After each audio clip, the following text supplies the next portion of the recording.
Kiranya Tuhan memberkati kita semua dalam sukacita dan damai sejahtera. Amin. Bapak, Ibu, dan Saudara sekalian, firman Tuhan yang menjadi renungan bagi kita, Yohanes pasal 1, ayat 14 sampai dengan ayat yang ke-18. Demikian firman Tuhan. Firman itu telah menjadi manusia dan diam di antara kita, dan kita telah melihat kemuliaannya, yaitu kemuliaan yang diberikan kepadanya sebagai anak tunggal Bapa, penuh kasih karunia dan kebenaran. Yohanes memberi kesaksian tentang dia dan berseru katanya, "Inilah dia yang kumaksudkan ketika aku berkata, kemudian daripadaku akan datang dia yang telah mendahului aku, sebab dia telah ada sebelum aku.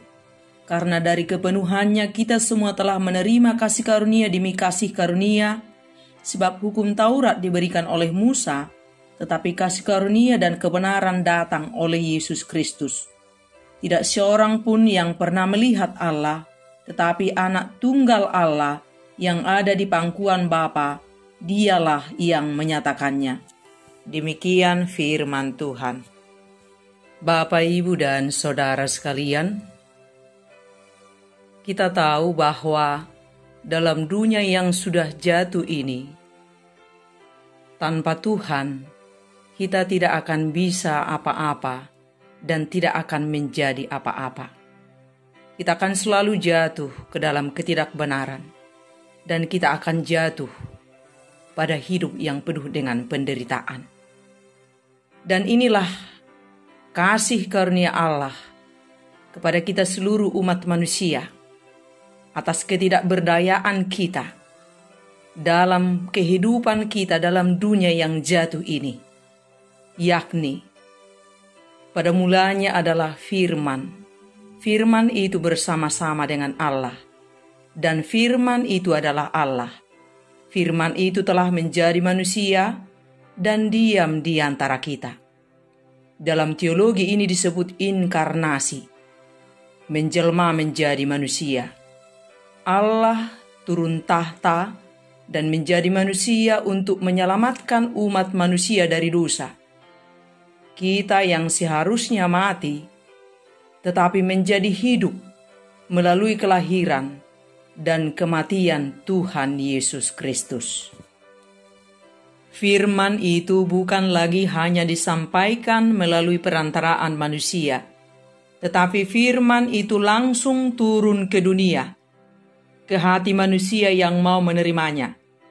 Jadi tidak ada paksaan, tetapi harus dengan kerelaan hati yang tulus, murni dan suci untuk menerimanya.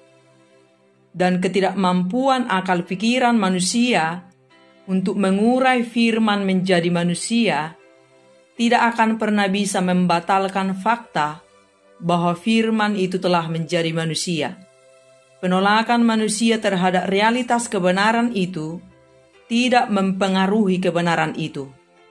Dan di atas itu semua, tidak ada pemaksaan bagi manusia untuk mempercayai kebenaran itu.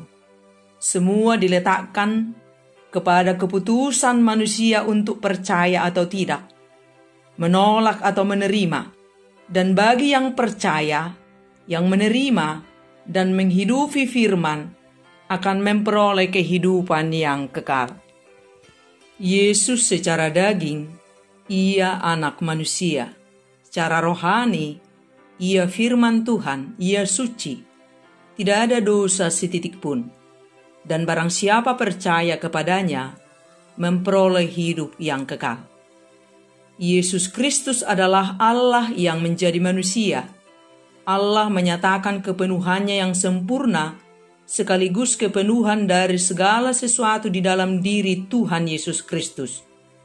Kemanusiaannya menjadi kepala seluruh umat manusia dan seantero alam semesta untuk tujuan pendamaian Allah dengan ciptaannya oleh karena dosa.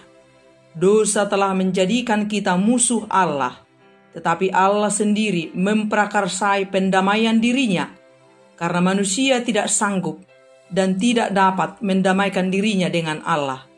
Kedatangan Tuhan Yesus Kristus ke dunia ini adalah untuk memulihkan keretakan dan menjembatani jurang antara Allah dan manusia.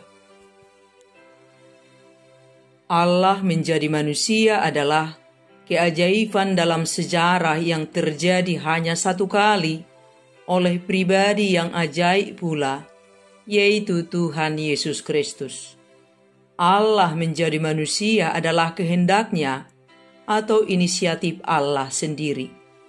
Allah menjadi manusia adalah wujud pengorbanan yang nyata dalam pribadi Tuhan Yesus Kristus, dalam karyanya sejak kelahiran sampai kematiannya. Melalui kematian Tuhan Yesus Kristus, Allah membuktikan bahwa kasih-Nya yang tiada terbatas. Allah menjadi manusia adalah cara Allah melalui anaknya Tuhan Yesus Kristus untuk meruntuhkan tembok pemisah antara Allah dengan manusia. Cara Allah memberi pendamaian kepada manusia, dan manusia hidup damai satu dengan yang lain melalui firman yang telah menjadi manusia. Saat setiap manusia hidup dalam firman, terciptalah damai sejahtera Allah. Terciptalah sukacita dari Allah. Sebab Allah hidup bersama-sama manusia melalui firman yang dihidupi, melalui firman yang dialami, melalui firman menjadi manusia, dan firman itu adalah Allah sendiri. Kita orang percaya bisa merasakan kuasa penyertaan Tuhan, sungguh ada hadir bersama-sama dengan kita.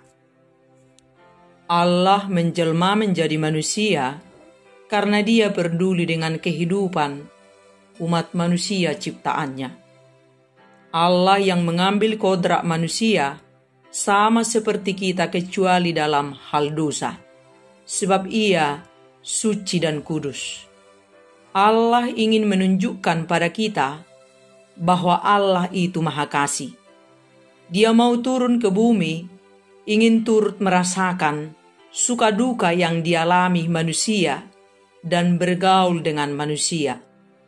Allah sesungguhnya ingin selalu dekat dengan kita, dan segalanya telah Dia lakukan, termasuk menyerahkan nyawanya.